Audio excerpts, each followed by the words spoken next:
Hello friends and family of First CRC, it's Pastor Moses coming to you with this week's Midweek Thoughts. This week we are looking at the final parable that we find in Matthew chapter 25, the parable of goat and sheep.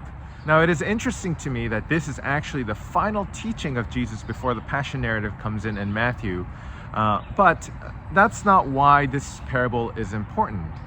The parable is important because we remember it as a parable of goat and sheep, but there's really only one sentence that speaks about goats and sheep, and we'll talk a little bit about that on Sunday.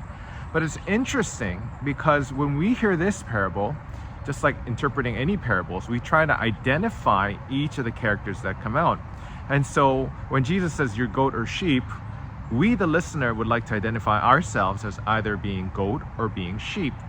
What are you, a goat or a sheep?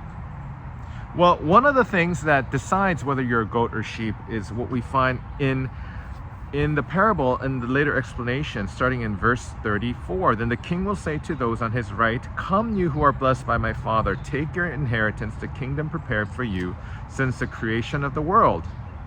It goes on to say this familiar passage, "For I was hungry, and you gave me something to eat. For I was thirsty, you gave me something to drink. I was a stranger, and you invited me. I needed clothes, and you clothed me. I was sick, and you took care of me. I was in prison, and you came to visit me." Goats or sheep? You came and took care of me. How do they relate to each other?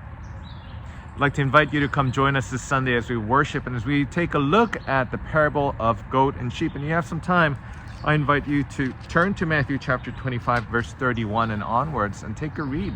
Maybe this will help you as you listen to God's word this Sunday. Blessings.